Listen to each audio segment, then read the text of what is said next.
Hey everybody, Geek here.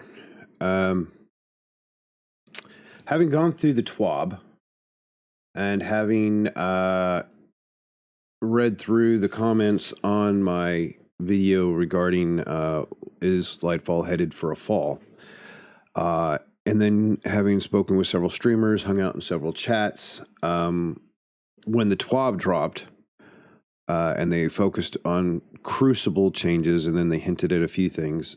I have a question for everybody. That question is, what do you think it will take for Bungie to make Lightfall successful? And by that, I mean not just sales of Lightfall, but the ability to reactivate inactive players, bring player base back, draw in new players, and retain them actively for more than the first month or so that the expansion is out. Because traditionally what happens is we get new content.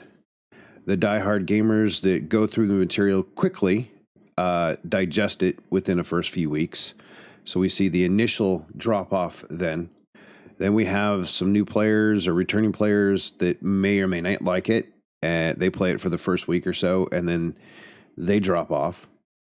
And then we have more casuals that go through the playing and take a few weeks or so longer to get through it. And then that drops off. What do you think is required to keep players coming back on a more regular basis? And the reason for that is if you go look at Astrocross's video, or you look at one that I did previously on statistics, yes, Destiny follows a roller coaster of activity, correct? And in that activity, we see new content and the activity goes up, much player base goes up, and then starts dropping down. We get new content, new season, it comes back up, goes back down. The problem that we're seeing now over the last several seasons and content releases is people are reaching that drop-off point more quickly.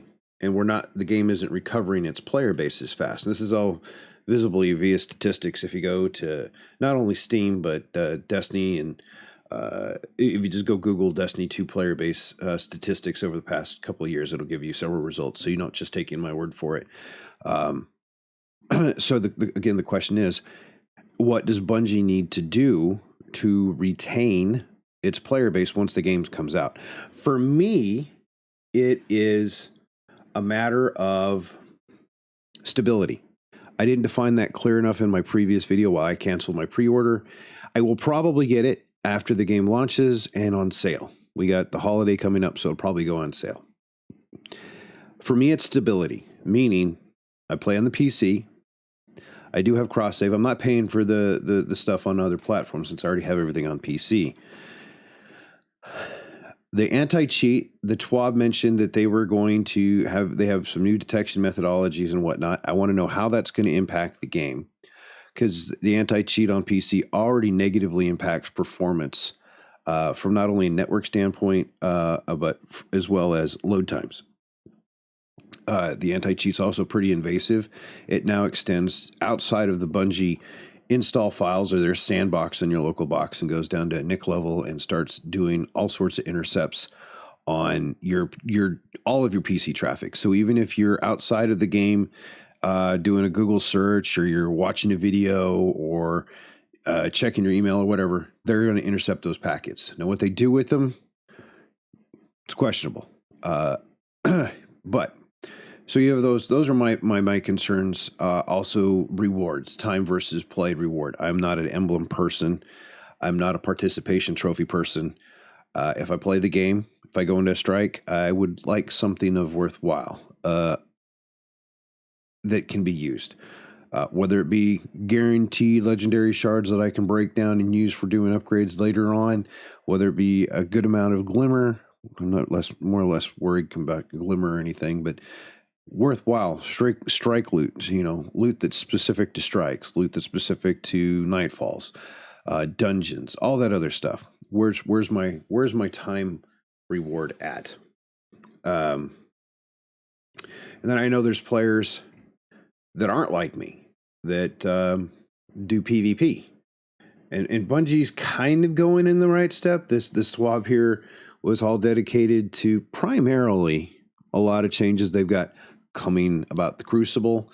I'm not going to go through it all. What I was intrigued by, I don't really care about the Elixir Quarter one or this week of Bungie. The security update was one that I alluded to, where the team is continuing to improve upon detections and mitigations gained by BattleEye or with BattleEye. Again, what performance, they don't say any of the stuff, and people that are going to rip into me, well, they told you, then, to be opening themselves up. I don't care about knowing the specifics. I want a statement from them that tells me whether or not they're going to impact the performance of my PC. A lot of gamers out there, they're trying to get by. They're talking on Discord. They're using all these things to communicate with their teams because Bungie's in-game chat is horrible. It's already been proven. And if they're going to negatively impact those performances, I'd like to know, because I think that extends past what they're supposed to be protecting. Then they talk about the Crucible. They're only going to be bringing back a couple maps. So people are like, why are we getting reused maps? One new map, two reused maps. Will we get to vote on it? I don't think that went over as well as they thought. So I would love to know from a PvP standpoint, because I don't PvP. I just don't. I don't really enjoy Destiny 2's PvP. I used to enjoy Iron Banner. They made some changes to it, and Iron Banner this last week was a sweat fest. I'm more of your casual PvP person. If I have to go do it, I'm going to go in, get my stuff done, and get out. But a lot of people allude to the fact that this end game for a lot of players should be, or they believe should be, PvP, and it's just not.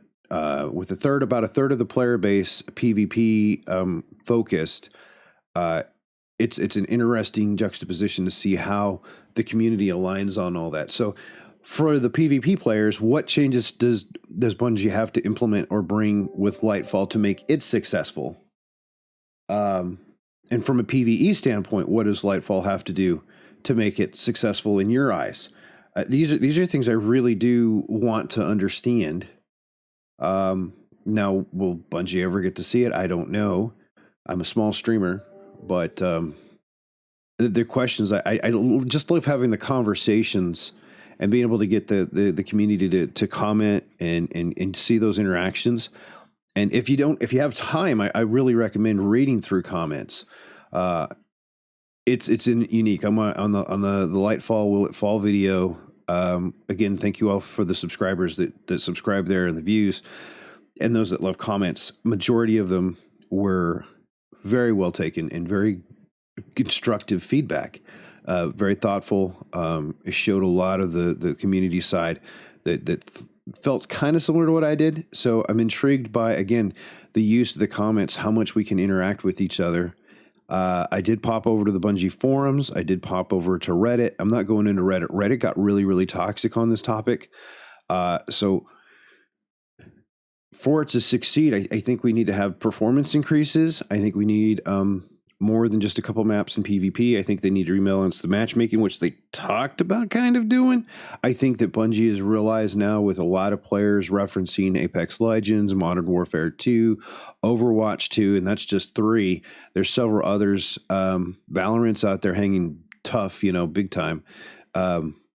Why would players choose Destiny 2's PvP over something else?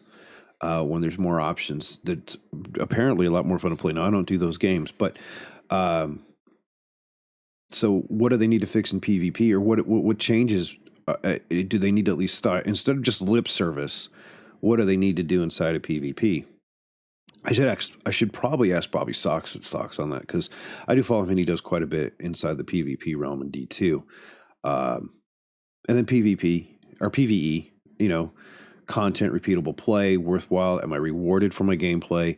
I think they need to do away with a lot of the emblems, and they need to condense the triumphs, because achievements are fantastic. Give me something to go after, but these continuing hitting the marks with where they changed things this week for ruffians. Where is it at? This was a big PvP twab, by the way. I'll link it down below for those interested. But they were talking about changes they made. to Scallywag this week, where they lowered the rough number of ruffians required from 50 to 10, and a bunch of other stuff. So they keep missing their mark on what's needed to for a successful season. Where they just wanted, they originally just, we're just going to make it grindy as all get out. I think they need to lose the grind. Well, let me rephrase that. They need to do the grind, but they need to do the grind in such a way it's not a beat down of a grind. I don't mind chasing the carrot at the end of the stick, but when you do Dares of Eternity 129 times and you still don't have one final red box, or you've done it 129 times in a row and you didn't get one red box blue sword, it's kind of unique on the RNG issue. Where's the time versus reward kind of mechanism? So I think they need to address that really well. They need to look at their RNG. They need to look at the exotic weapons that come from raids. You have people like CB Gray and Scuda Edits who've now done Kingsfall every week on all 3 characters and still don't have touch of malice. Should there be a like where there was Scourge of the Past, where they introduced for Anarchy, if you get to a certain number of runs, you start having a better chance of drops. The Ex-Mythic class is another one. I know another guy that's well over 100 runs into it, farming it, and still has yet to have it drop. So they need to do something with their RNG factors. There's been a ton of videos about secret missions. I know Bungie came out and said it's too expensive for them to encrypt everything. Now, the security guy, the guy that's been enterprise security and IT and everything for years, thinks that's a little bit of hogwash. But building forward, they could probably, since they're doing on new engines, hopefully on with Lightfall and everything else, can they do that? Should they do that? It sounds like there's a huge draw from the community for it. I, again, am interested in what y'all think. Please let me know in the comments below what you think Lightfall needs to succeed on every level. All feedback's welcome. I'm interested. I'd like to see the conversation take place on this. Again, thank you for everyone that's taken the time to watch this. If you've liked it and enjoyed it, please hit that subscribe button. It helps me out. I'm still learning my ways on all this stuff. I am quite aware before those that hit me up with it. I need work on my thumbnails. I know I'm not the best at it, so I am taking some classes on that one. But y'all are amazing. I'm going to be doing more on this one. I have to finish up my God of War play. I am going to be doing Hogwarts. I've got some 3D printer stuff that's coming out. I got to repair a 3D printer, print extruder. I'm going to probably do that live on stream this weekend. A few other things. So I don't just do Destiny 2. I do a lot of games, and I do a lot of talk, and I'm trying to get security into gaming as well. So anyways, thank you everybody for your time. You all stay safe out there. Happy holidays. I don't know, we'll see you either in stream or in game. Take care of yourselves.